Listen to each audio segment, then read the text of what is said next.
हनुमान बेनीवाल जी, मैं रात को लास्ट तक 5 मिनट प्लस 1 इसे कर चलिए, तो आपको 1 मिनट और ज्यादा मिलेगा। चलिए पहले ही 5 मिनट कहते तो शुरू बना ही नहीं पाते साहब, है ना। सभापति महोदय, सबसे पहले तो मैं आपको धन्यवाद दूंगा कि आपने राष्ट्रपति जी के अभिभाषण पर मुझे बोलने का अवसर दिया।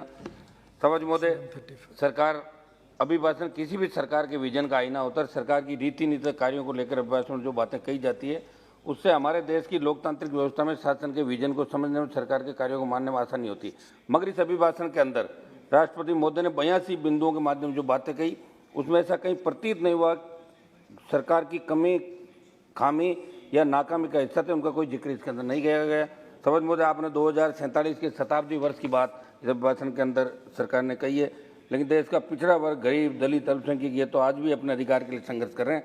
किसानों की स्थिति क्या है आपको भी पता है, और देश के लोगों को भी सच्चाई मालूम है। यहाँ तक देश का गरीब, वंचित, पिछड़ा वर्ग कैसे पहुँचेगा? क्या इसका विजन आपके पास है?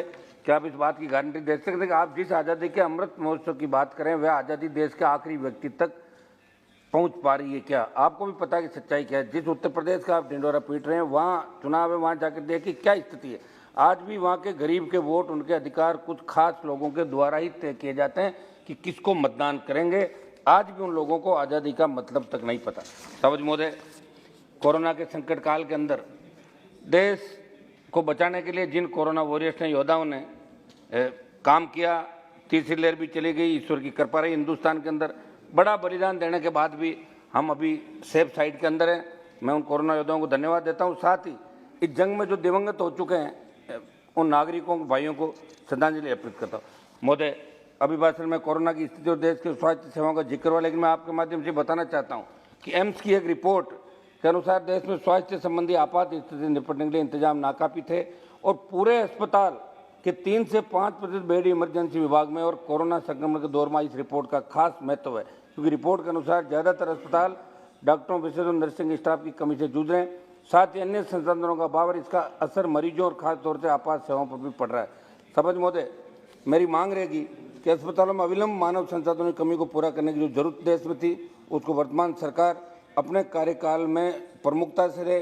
खाली पद भरे अस्पतालों के अंदर और जो भी आधुनिक संसाधन हैं, उनको लेके आम जन को बचाने के हिसाब से सारा काम दिल्ली की सरकार को। जब कोरोना की सेकेंड लहर आई, तब ऑक्सीजन, रेमडेसिविर, वेंटिलेटर और आपके आईसीयू वार्ड के अभाव में भी हजारों जानें इस देश के अंदर गई थी।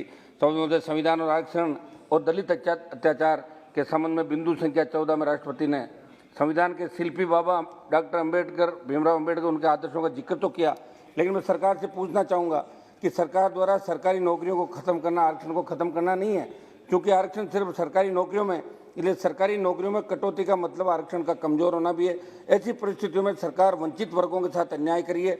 अगर हम नौकरियों की घटती संख्या, सरकारी क्षेत्र के निजीकरण और नौकरशाही में हो रही लेटरल एंट्री में आरक्षण के अनदेखी को मिलाकर देखकर कहा जा सकता है कि वास्तव में आरक्षण ऐसी स्थिति में पहुंच रहा है जहां इसके होने या नहीं होने में खास अंतर नहीं रह जाएगा।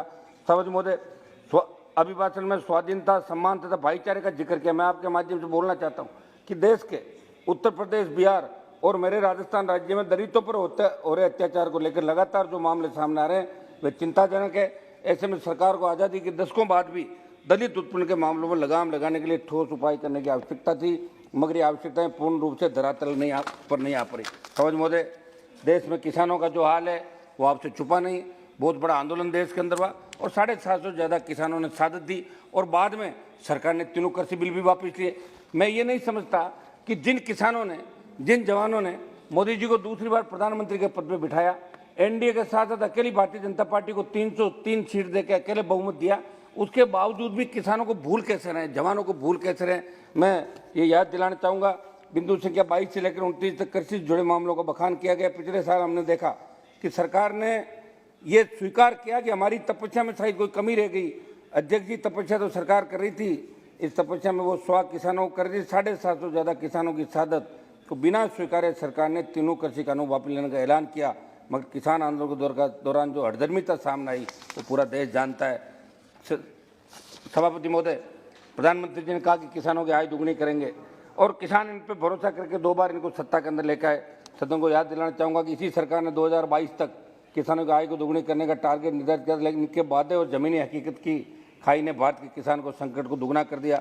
NSSO की 2019 की रिपोर्ट के अनुसार ग्रामीण भारत में किसान परिवारों की वार्षिक कृषि आय में 2002-03 से 2012-13 के बीच औसत वृद्धि लगभग 20%, जो 12-13 से 18-19 के बीच लगभग 12% तक गिर गई, और ये भी तब जब कृषि का अनुमानित विकास दर 4.5% है। समझ महोदय, किसान आत्महत्याएं कर आजादी के 70 साल बाद 2021 में आए राष्ट्रीय अपराध रिकॉर्ड ब्यूरो की रिपोर्ट के अनुसार 2019 की तुलना में 20 में किसान आत्महत्या में वृद्धि दर्ज की गई। पीएम किसान योजना को लेकर कई बार किया गया। मैं सदन को बताना चाहता हूं कि देश में कृषि क्षेत्र के श्रमिकों की आत्महत्याओं में भी 18% भारी वृद्धि देखी गई, जिन्हें पीएम किसान जैसी योजना को लाभ से बाहर रखा गया। किसान आत्महत्या का आंकड़े इन बहुत परिचित योजना के लिए आईना है, सच्चाई को उजागर करते हैं। छोटे और सीमांत किसान अपनी गिरती आय और बढ़ते कर्ज के बोझ के कारण खुद को मार रहे हैं। और कल सदन में जब राहुल गांधी जी कल परसों भाषण दे रहे थे तो उन्होंने कहा, मैं उन्हें स्मरण दिलाना चाहता हूं कि देश की संसद में सरकार द्वारा प्राप्त आंकड़ों अनुसार मेरे राजस्थान के किसानों पर 1,20,979 करोड़ का कृषि कर्ज बकाया। और राजस्थान में राहुल गांधी जी 2018 के चुनाव में जब गए तो कहा कि 10 दिन में संपूर्ण कर्जा माफ करेंगे। कांग्रेस की सरकार भी बन गई और 10 दिनों की कर्ज माफी की बात छोड़ो, भी पिछले दिनों किसानों की जमीनें कुर्क करने के लिए वहां इनकी टीमें पहुंच गई थी और आनंद फानन में इनको अपने आदेश वापस लेने पड़े। वो 10 दिन आज तक पूरे नहीं हुए। सभापति महोदय, वर्ष 2021 में डीएपी की कीमतों में 58% की बढ़ोतरी की गई। ट्रैक्टरों पर जीएसटी 12% है, प्लास्टिक पाइपों पर जीएसटी 18%, कृषि उपकरणों पर जीएसटी 12 से 18 के साथ उच्च स्तर पर है। इतना टैक्स कृषि आय को दिन प्रतिदिन कम किया जा रहा है। गिरती आय और बढ़ती लागत के इस दौर में गांव देहात के गरीब किसान अपना जीवन यापन कैसे करेगा, ये सोचने का विषय है। सभापति महोदय, अभी जब किसान आंदोलन समाप्त हुए तब एमएसपी पे खरीद की गारंटी कानून की बात भी किसान संगठनों सरकार ने करी थी। मैं किसानों के भारी आंदोलन पर कृषि कानूनों को निरस्त कर दिया गया। प्रधानमंत्री जी ने न्यूनतम समर्थन मूल्य और अन्य मुद्दों की जांच के लिए समिति के गठन का वादा किया। उचित एमएसपी तय करने से किसानों की आय में सुधार होगा। अभी भी गठन होना बाकी है।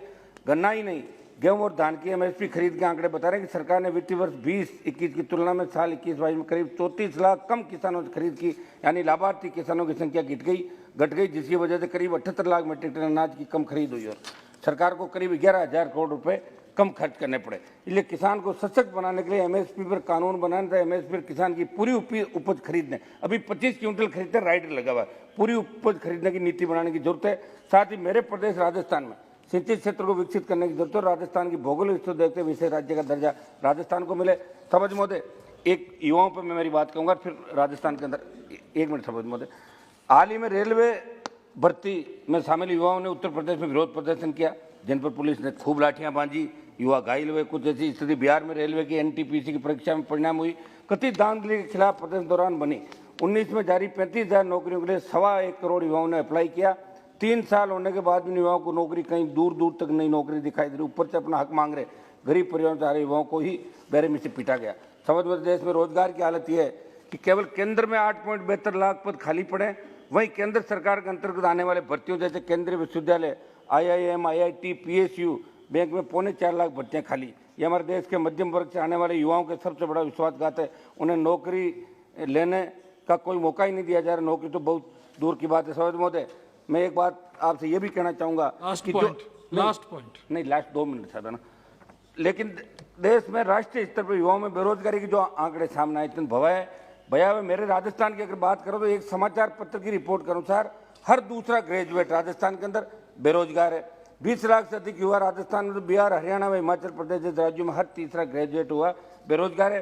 देश की हर 5वीं शहरी महिला बेरोजगार है। ऐसे में बेरोजगारों को रोजगार देने के ठोस उपाय कोई विजन राष्ट्रपति जी के अभिभाषण में नजर नहीं आ रहा है। सभापति महोदय, एक जो मेरे राजस्थान का प्रमुख मामला साहब, वहाँ राजस्थान का युवा आंदोलन है। मैं 1-1.5 मिनट में अपनी बात समाप्त करता हूँ। राजस्थान के अंदर भर्तियों में बड़ी धांधली, राजस्थान प्रांत के अंदर हर पेपर आउट हो रहा है। और कल भी ये मामला यह उठा था। लगातार आउट हो रहे पेपर से बेरोजगारों में व्याप्त आक्रोश हुए। बेरोजगारों के भविष्य के साथ हो रहे खिलवाड़ को लेकर सरकार का ध्यान आकर्षित करना चाहूंगा। राजस्थान की रीट 2021 भर्ती हुई और एक संगठित गिरोह ने राजस्थान की सरकार के जिम्मेदारों के संरक्षण में पेपर आउट किया।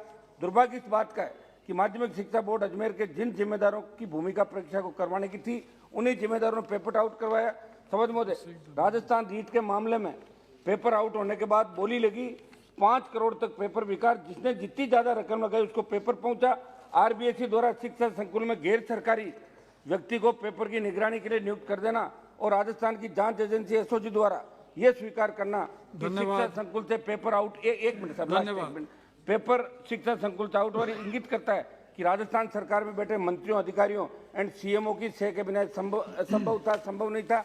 इस पूरे मामले में एक बात ये सामने आई सभी महोदय कि राजस्थान में कांग्रेस की सरकार है, जिन्हें राजस्थान में रीट परीक्षा में अहम जिम्मेदारी मिली, वो कांग्रेस की राजीव गांधी स्टडी सर्कल संस्था में सदस्य और पदाधिकारी हैं, जिनके संरक्षक राजस्थान के मुख्यमंत्री अशोक गहलोत और नेशनल कोऑर्डिनेटर मंत्री सुभाष गर्ग के माध्यमिक शिक्षा बोर्ड के बर्खास्त अध्यक्ष डीपी जारोली सदस्य रीट जयपुर कोऑर्डिनेटर प्रदीप पारस। आ गया सारे चीज, आधे मिनट में साहब, आधे मिनट समाप्त कर रहा हूँ, आधा मिनट साहब, आप बैठते हो तो हमें लगता है थोड़ा सा सारा चीज आ गया है, लास्ट लाइन बोल दीजिए। आधा मिनट साहब है ना। जयपुर कोऑर्डिनेटर प्रदीप पारस संस्था के जयपुर रीजन कोऑर्डिनेटर है।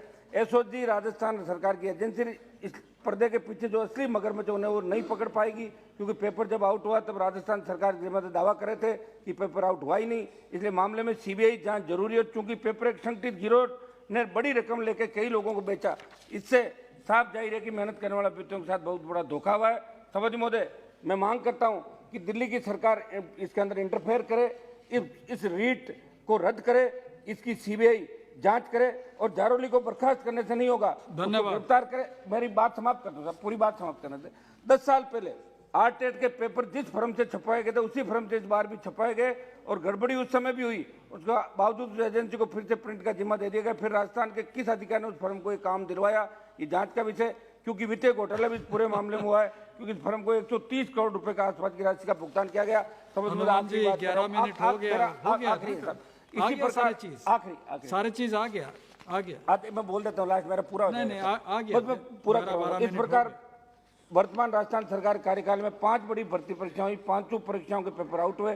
तमाम कोशिशों के बावजूद नकल गिरोह पर शिकंजा जो बहुत बड़ी। एक मिनट साहब, मेरी पूरी बात तो करना था, पूरी बात मेरा पूरी बात आ गई है, आधे मिनट में समाप्त कर रहा हूँ। I am calling the next speaker. आधा मिनट साहब, आधा मिनट मीन्स आधा मिनट, बस आधे मिनट में मैं बोल दूंगा साहब। बहुत बड़ी चिंता का विषय राजस्थान एसआई भर्ती परीक्षा, नीट 2021, जैन भर्ती परीक्षा 21, पुस्तकालय अध्यक्ष ग्रेड 3 परीक्षा के बाद आपने कल देखा 1 मिनट में क्या हुआ, रीट आप का आधा मिनट पेपर मांग रहे हैं। आधा मिनट का तो कल 1 मिनट में क्या हुआ आपको जानकारी है? मैं वो नहीं हूँ सर, मैं तो आपकी बात मान के बैठ जाऊंगा, बस आप बैठे हो तो आधा मिनट हमें नहीं और मिल जाए, हो गया ना। मैं समाप्त कर रहा हूँ सब। एक लास्ट वर्ड मेरा, इस बात का संकेत है कि सरकारी संस्थान में बड़ा खेल राजस्थान में खेला जा रहा है। राजस्थान सरकार, राजस्थान कर्मचारी चयन बोर्ड और लोक सेवा आयोग प्रतियोगी परीक्षाओं के आयोजन से लेकर परिणाम तक भ्रष्टाचार से छूटे नहीं रहे और आरपीएससी का जेल तक जा चुके हैं। और न केवल निवर्तमान राजस्थान के शासनकाल में बल्कि इसके पूर्व की सरकार के समय भर्तियों में जमकर धांधली हुई, मगर कोई ठोस कदम नहीं उठाए। मैं चाहता हूं